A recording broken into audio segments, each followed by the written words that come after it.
Like I had this discussion one time with my coworker, and I'm just saying, dude, this has literally ruined our society. This alone has ruined our society.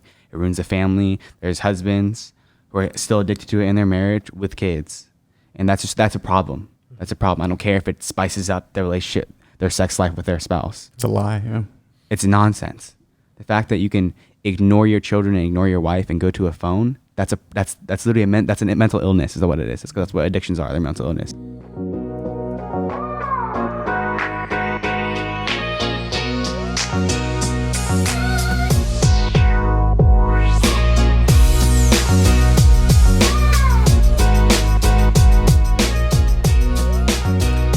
Welcome back to another episode of Priest, Prophet, King. Excited to be back for yet another episode with the boys. What's going on, boys? That's good. So, as usual, we start off with our inspiration. So, Meeks, what inspired us for this episode? Well, this episode is called "It's Time We Had to Talk," and we're taking it back to our 13-year-old days, and our dad sitting us down. And you know, it's inevitable. We're a Catholic podcast. We're not going to let this one slip by. We were kind of, pushing away for a little bit, but I think it's a good time to talk about it. I think our audience needs to hear it. And so obviously we're talking a little bit about purity and lust and pornography and all these kind of things that are a little bit heavier, but it's not from a standpoint of we're better than you guys or it's a sin. You're a sinner, you're going to hell because you're doing this or that kind of idea. It's not like that at all. It's more of a, let's just look at the reality of it. It's nothing to do with the Bible says it, so don't do it. Not that kind of idea. It's like, here's the real life reality of what this affects, how it affects your relationship, how it affects your family, how it affects our society, and how it affects a lot of big time celebrities that we'll bring up later, and just something that's not discussed enough. And so we just want to discuss it. We want to open it up. We want to be honest. Something that we've all struggled with. All three of us here. We're not Jason Everett or Matt Frad. We don't pretend to be, but we just want to be real about things. And it's something that we've all struggled with, and we'll probably struggle with for the rest of our lives because we're human. We're not Adam Sandler on Don't Mess with the Zohan. I feel no pain. We're not those guys. we feel it. We feel it every day, and we're full of temptation just like you guys do. And it's just time for honest discussion about the realities of sex and love and lust and all that kind of spiel. Yeah, I think as you stated, Meeks, it is super important, especially in this day and age, for a lot of different reasons. I think it's part of this struggle is understanding who we are as human beings and created in the image and likeness of God. That's kind of where the root of it all sits, is that we are made from a God who is love, and therefore we're made from love, to love, and for love. And of course, the evil one likes to distort, twist, as he did in the garden, to flip all of that around. So when you bring up the challenge of purity, especially for the men out there, it's just the easiest way that we're tempted, because it's at our base natural level to desire. So the things desire oriented in the correct way should always be pointed towards God, to truth, beauty, goodness, things of that nature, the transcendentals, if you will. I'm also sporting the, World Ablaze True Love shirt, just to be able to talk about what actually is true love. Is when you lay down your life for one, as Christ did on the cross. So I wanted to at least point everybody. So a couple of disclaimers, as Miko said, it's a topic we had to address.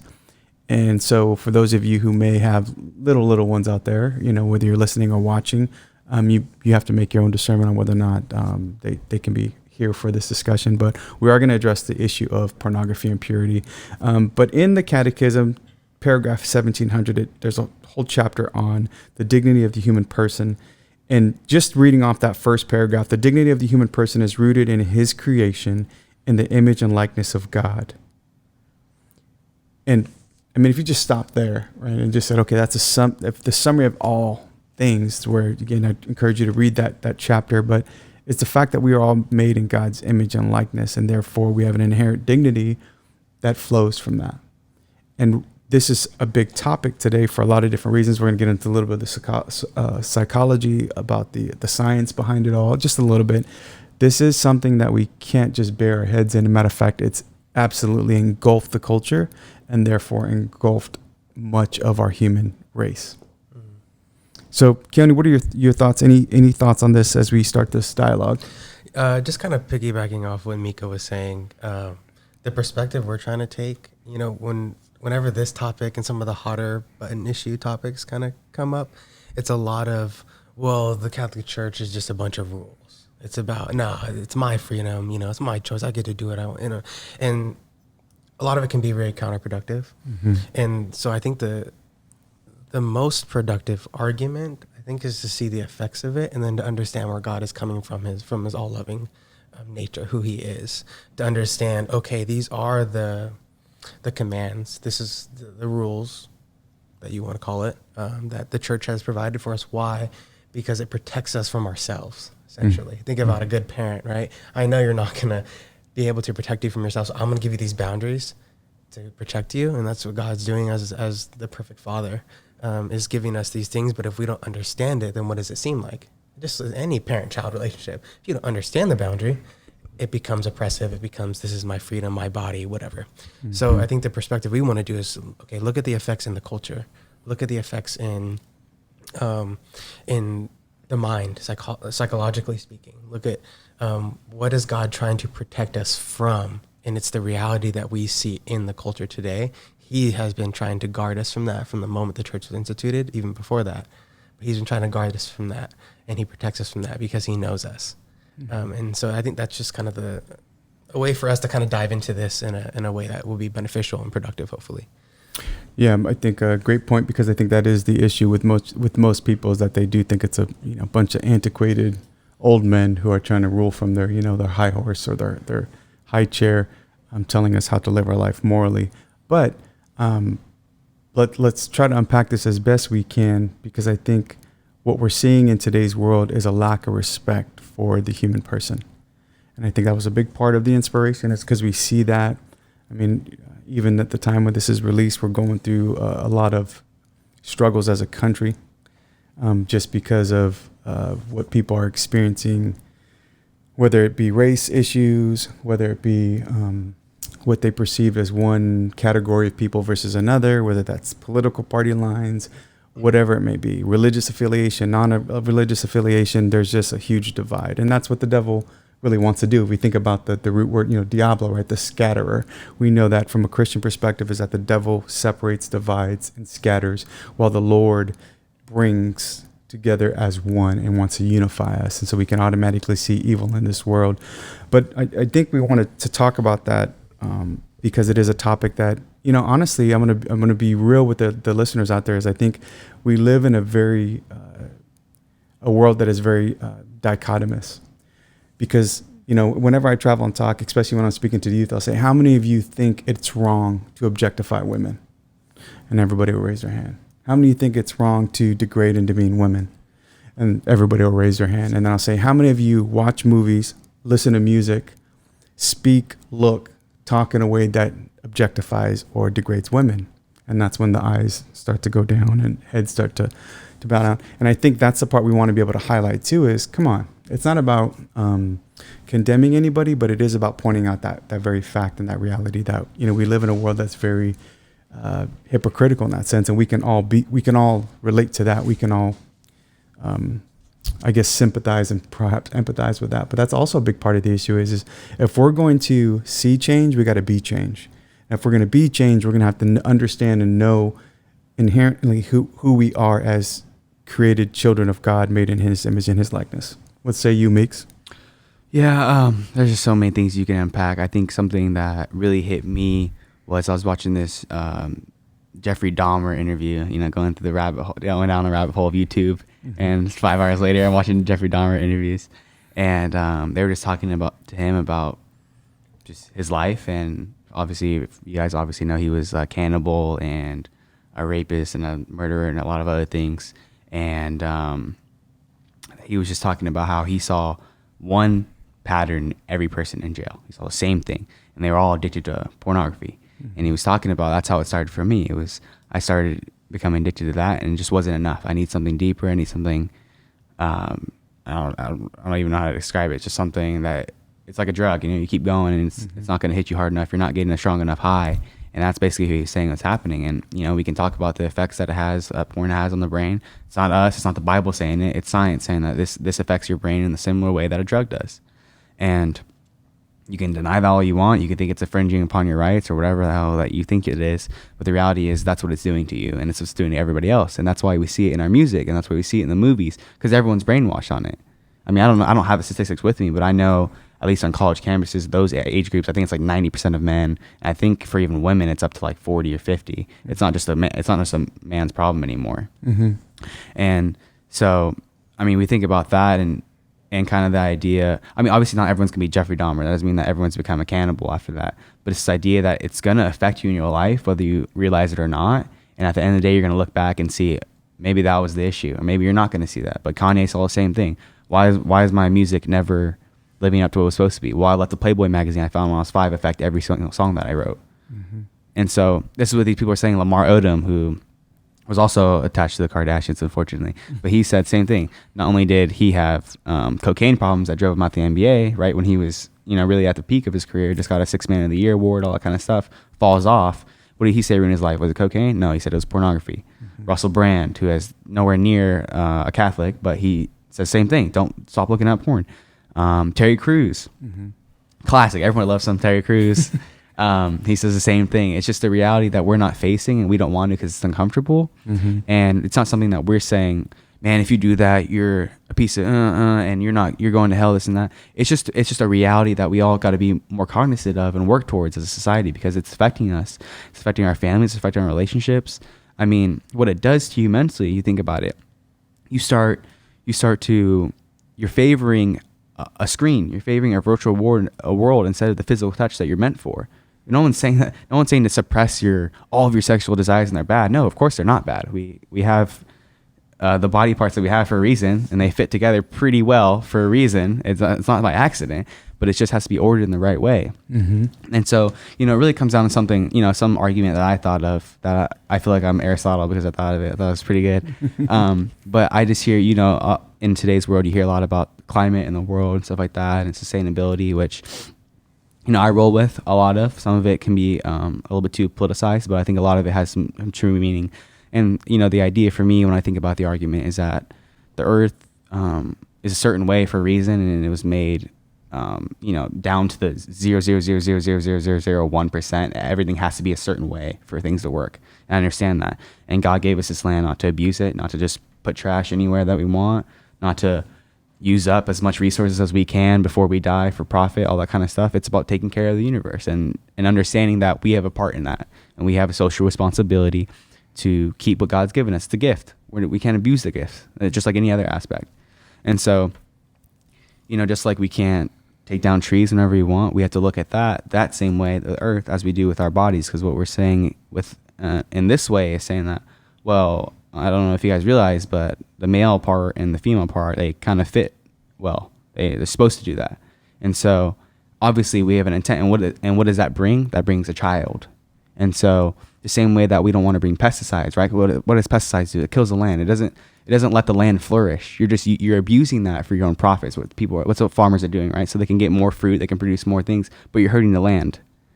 So just because you want to have sex all the time and that brings you pleasure, but you're doing a birth control and that's it does harm the body. Sure, it brings whatever positives you want to say it brings. It also harms the body, and it's taking away from the purpose and the function the body's supposed to have.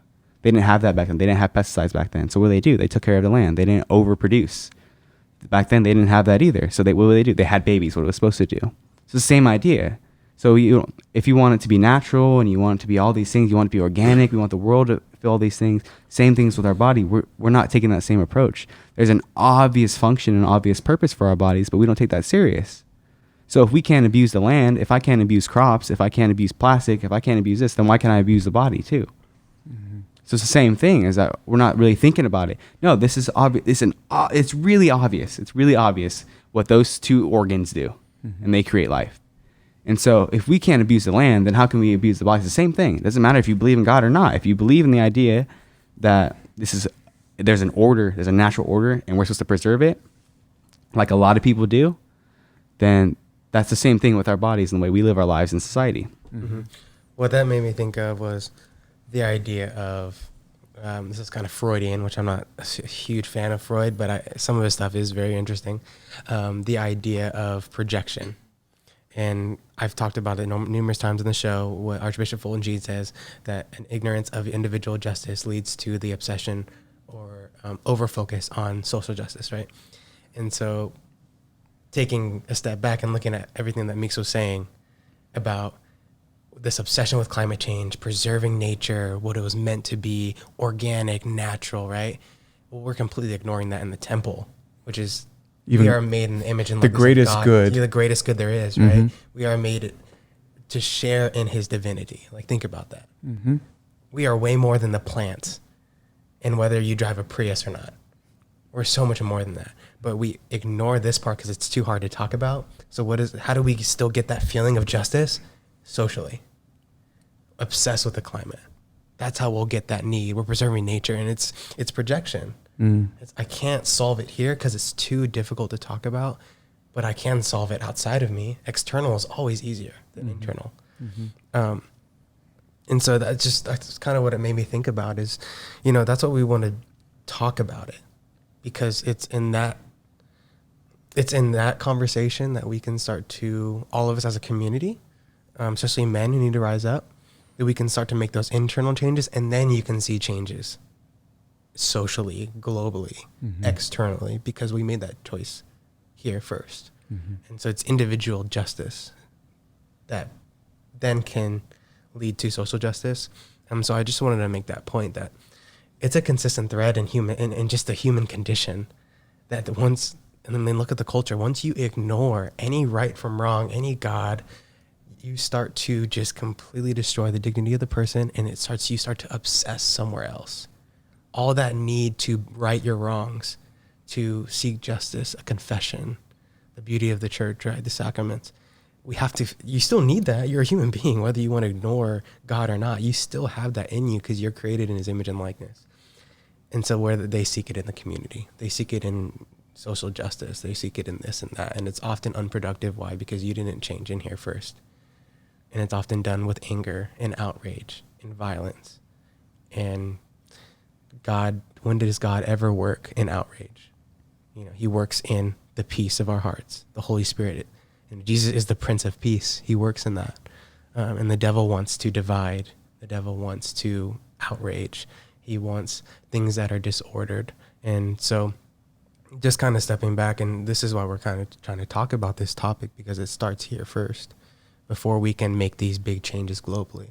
The natural order is uplifted the most when we first respect the dignity of the human person, because we're above any other creation. So yeah, I think just to kind of talk about the science part of it as well, right? So going back to this, matter of fact, some of the websites that we will be quoting from, one of them is called fightthenewdrug.org, which does a lot of work. So you have Integrity Restored, you have the Porn Effect with Matt Fradd started, and people have rolled off of that. You have people like the Core Project with Christopher West talking about theology of the body, redeeming that natural desire that we have oriented towards God and what he created us to be. So integrated sexuality with the way God designed it, right?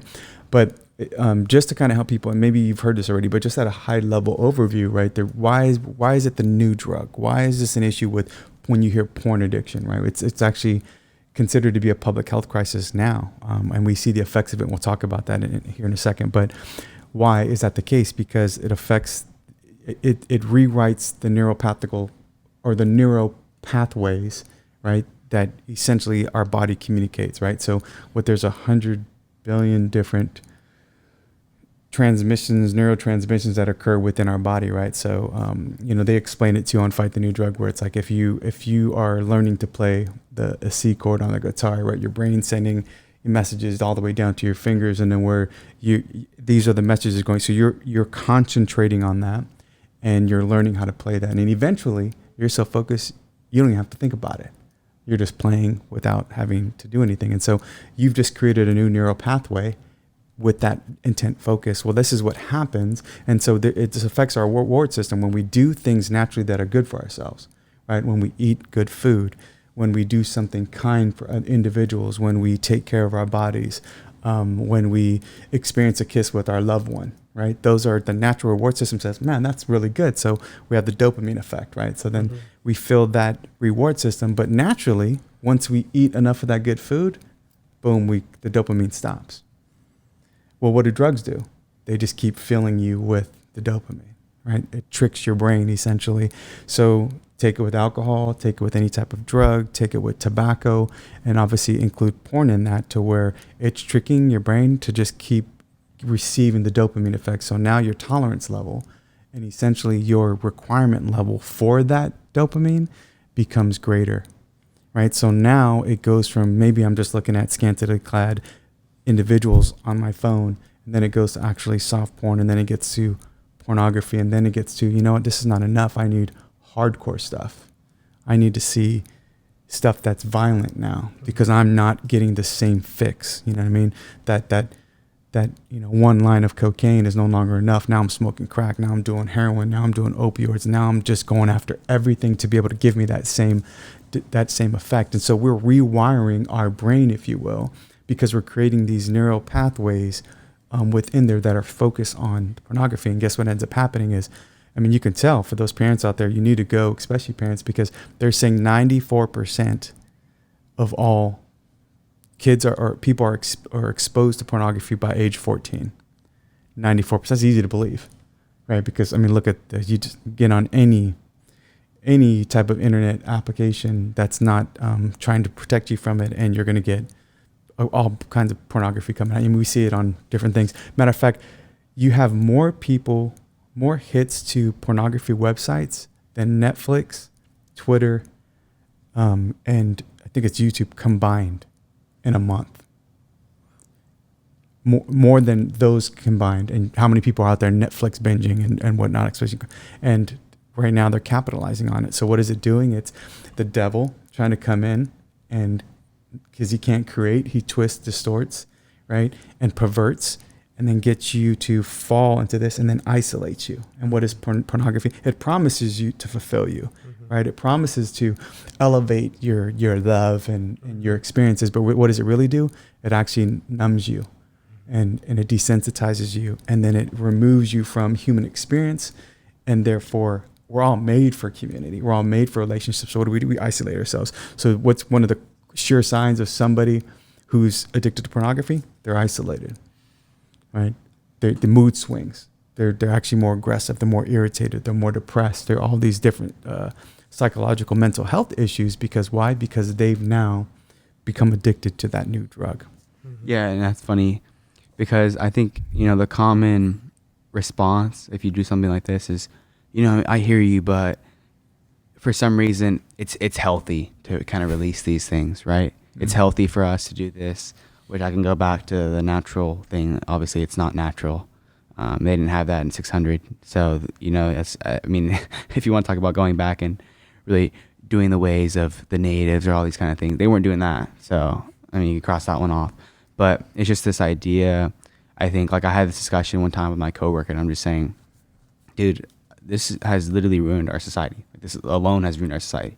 It ruins the family. There's husbands who are still addicted to it in their marriage with kids. And that's a problem. That's a problem. I don't care if it spices up their relationship, their sex life with their spouse. It's a lie, yeah. It's nonsense. The fact that you can ignore your children and ignore your wife and go to a phone, that's literally that's a mental illness, is what it is. That's what addictions are. They're mental illness. You're convincing yourself of something that you don't really need, but you think you need it. That's a mental illness. And so it's just like this idea that, no, you know, don't do that, man. Like we all got our own ways of doing it.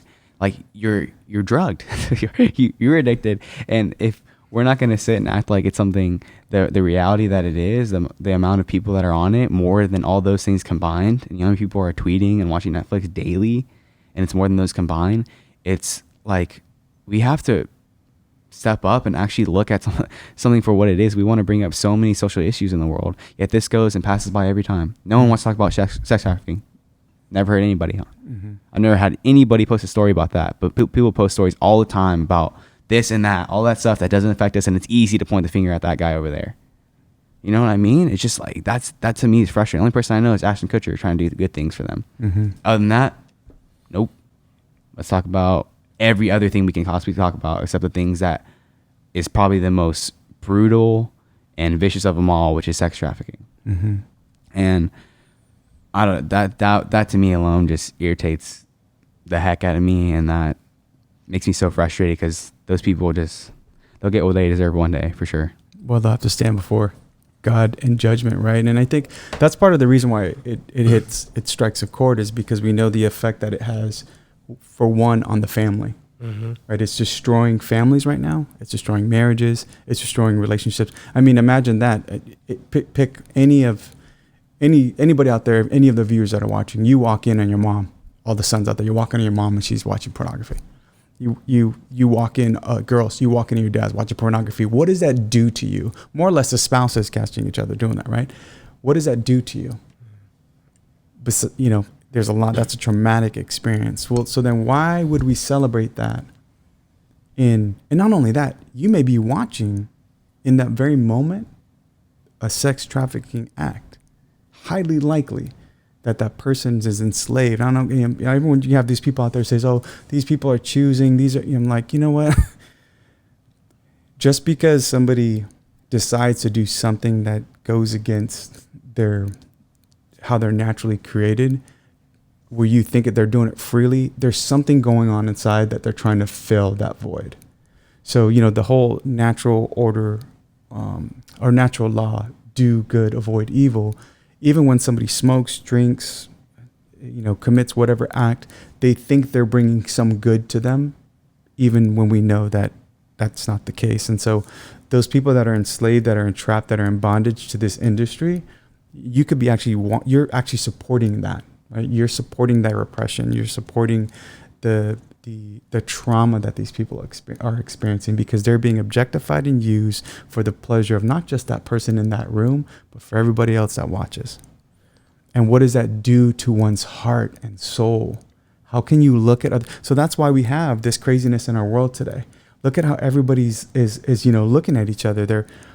You can spew evil and venom on people because you lack any reverence or respect for the dignity of the human person, for the sanctity of life. When we can't protect the very innocent, we're talking age 14, most people are exposed to this.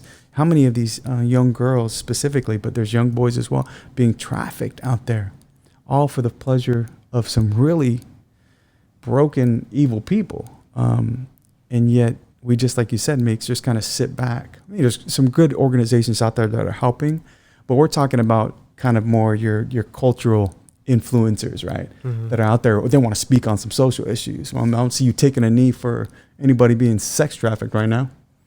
You know what I mean? You're making an issue right there. I don't see, anyways, we can get on some pretty hot topics there, but that's a part where I'm just as frustrated with you, Meeks, is like, if we're oppressing and enslaving our own women and children, what do you think is going to happen with men in general? What do you think is going to happen to the general society when we can't even get that right? We can't even look at each other as brothers and sisters in Christ. That's a beautiful, beautiful thing about our faith, is that we can look at each other even if we disagree, even if we have the temptation to hate one another and we don't like one another, we can still love one another as created children of God, even if we're completely opposite of one another.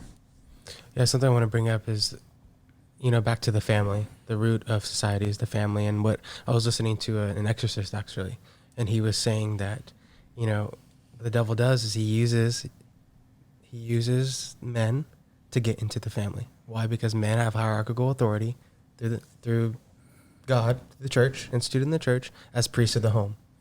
So whenever the father usually is addicted to pornography, engaging in lustful thoughts, entertaining lustful thoughts, that is the devil's pathway to get to the children.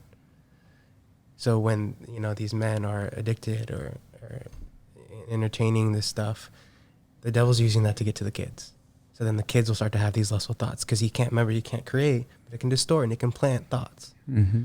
And that's the doorway. And I just think it's, like you said, it's super important that, men in general start to step up and see the effects that it's happening, not only in ourselves, but in families, in women, in children, and starting to stand up against that. And the other thing I wanted to bring up is, the devil has the same tricks that he uses. Mm-hmm. And I think Deacon Harold Brooke Service talked about it. I remember when he talked at Franciscan to the basketball team, And he was talking about the reality of pornography, and it turns you inward. You're by yourself. It's your light. It's in the dark, right?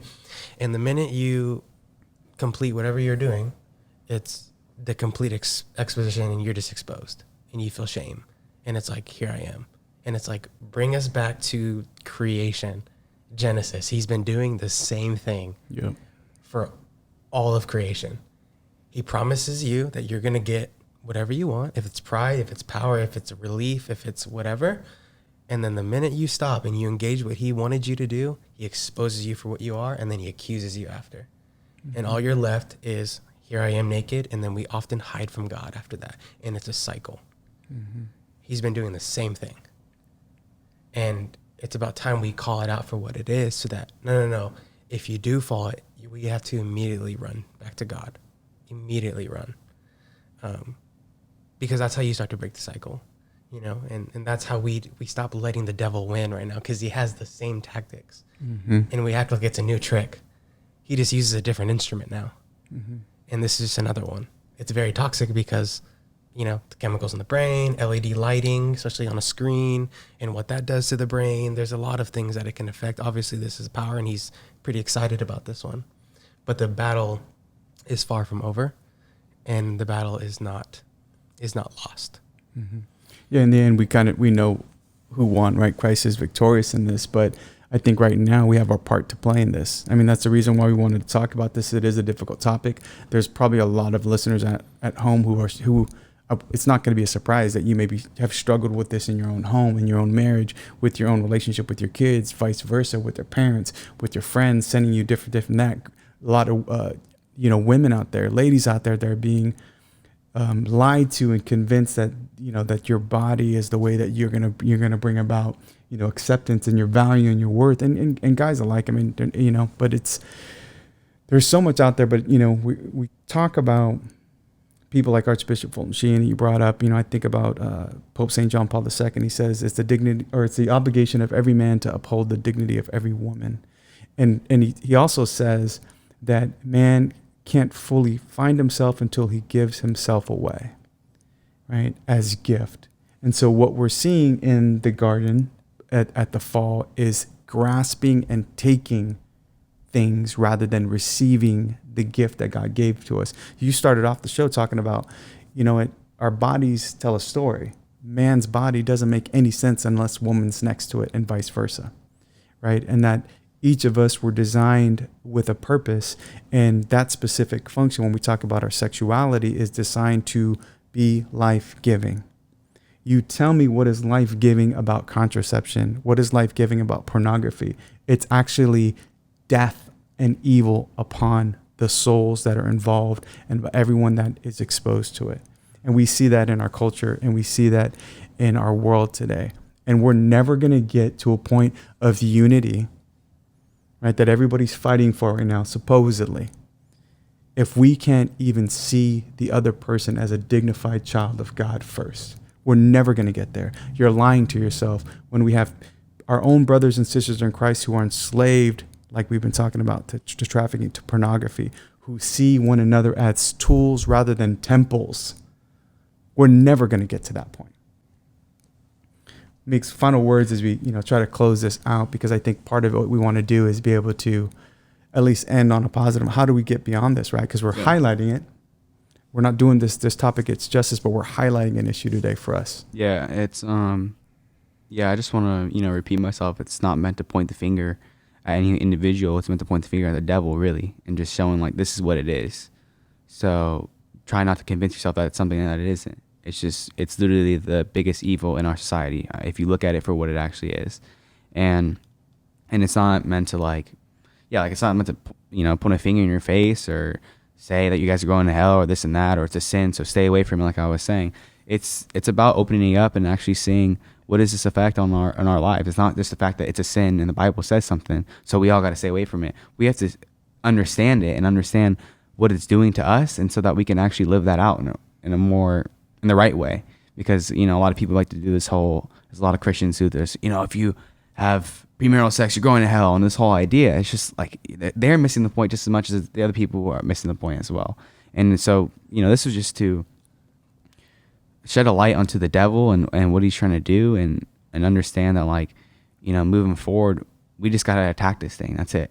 And we got to fight this thing. It is a drug, and we have to do our part to fight it. And it's not for the sake of anyone else but yourself, really. So that your own family doesn't fall apart, that your marriage doesn't fall apart. I mean, if we look at the world around us, there's no good examples of what a relationship is supposed to be. It's lost.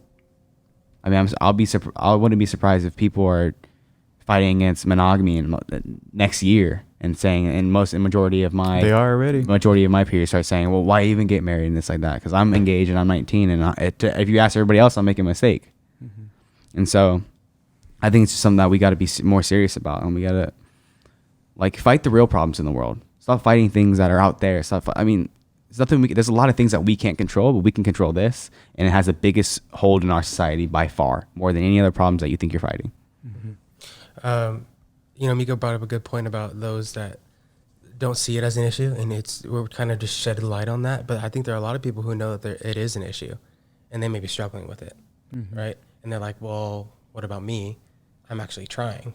Here I am. Like, what are we gonna do? And something that Father Jacques Philippe talked about that is really cool is when I just think about, okay, you're addicted to pornography, right? And it often leads to shame, and you get into the cycle, and you're grasping for that control, and then you usually fall again, right? What Father Jacques Philippe said that I was like, wow, was the sign of spiritual progress is not in never falling again. The sign that you're progressing spiritually is how quick you're able to get up and completely surrender humbly back to God after you fall. Yeah. Because to that extent that you go back to God humbly with a contrite heart and you just trust in him, that's it. Just trust in him. Not much is lost. But if you're starting to be paralyzed, troubled, stuck in shame, think about how much more is lost, because he's losing your soul. And he wants to be invited into this. So one thing that I would point out for those that may be struggling with it and really trying to get rid of it is to not lose the peace. That once it's that action done, the devil wants to accuse and make that become who you are. God wants to be entered into it. Because something that he said again that was like amazing is God is so good that in his mercy, he can turn our faults into our advantage. That's right. And it's like, just sit on that for a second. He can take your fault, and his mercy is so good that he can use it to our advantage. And the other thing I wanted to bring up was community. They talk about accountability. And I mean, think about what is pornography. It's the isolator of all things. The devil wants to isolate you, right? And what's the good way to counteract the isolation is to build a community. Find someone you trust, accountability partner you can talk to about it. So building that community. And lastly, start building little habits. So we talk about like the book Addiction and Virtue, if you want to look that up. Addiction and Virtue talks about different things regarding addiction, building virtue, how to break the bad habits by forming new habits. Because at the end of the day, you can remove yourself from the occasion of it. But if you haven't built any habits and you're exposed to that occasion again, you're more likely to fall into it. Why? Because you haven't gained any skills. So yeah, avoid the near occasion, but start building virtue. And it's in building virtue that you allow the door to be open and God to work. So if that's kicking up your prayer a little bit, offering up the Divine Mercy Chaplet, praying the rosary, offering up time in the chapel, removing some things that you need to remove. If it's music, the movies, whatever. Start building little acts of virtue, not because you're supposed to do it all by yourself and fight it. It's that you're just allowing God to work in it through that. No, I think that was great points. And I'd say just to kind of piggyback off of that is, part of the science behind this is the same way that you can kind of rewrite your brain negatively in the pornography addiction is the same way you can write it positively. And that's by replacing it with something that's healthy, positive coping mechanisms, right? Because some people may be seeking this out as some type of reprieve or relief of something in their life. And so you need to seek out professional help. I know in the show notes, I'll put the different websites to be able to take a look at: Integrity Restored, the porn, or the the fightthenewdrug.org. There's things for parents out there like Covenant Eyes. That's a really good tool to be able to kind of keep things out. But I think as a body of Christ, as a community, as Keone was just saying, that we need to come together, we need to support one another, and we need to start with the change which begins in our own life, in our own soul, in our own heart, and our own families. So especially for all the men out there, all the fathers out there, it's our responsibility primarily as protectors and defenders and servants of our home to start to cultivate those virtues rather than those vices, to start to teach and have discussions on chastity and purity and sanctity and the dignity of the human person and what right relationship looks like. And so, I'm going to echo what both Keone and Miko said, and what Miko said as well, especially as, not here to condemn you, but we're definitely here to shine a light on the evil and the devil that is occurring, especially as it relates to this topic of pornography and all the effects of that all, right? The effects like the sex trafficking, the effects like, look at what's happening in the industry, the culture, it's wooing our young people's minds, hearts, and specifically their souls towards a life of a lot of shame, a lot of guilt, and, just a lot of trauma and trial in their life. So let's do our part in all of this. And, again, heavy topic, difficult topic, but that's the reason why it's time we had that talk. And we'd be doing you a disservice as a Catholic Christian podcast, not bringing up something that is really the 5 elephants in the living room. Outside of abortion, this is absolutely one of the most critical issues in our time today. Yeah, and as always, make sure to like, comment, and subscribe. So thank you all for joining us on this episode. Thank you for your hearts, for your souls, for allowing us to share ours as well. Let's fight the new drug, and let's do it by cultivating virtue and holiness in our own lives. God bless you, and we'll see you on the next episode.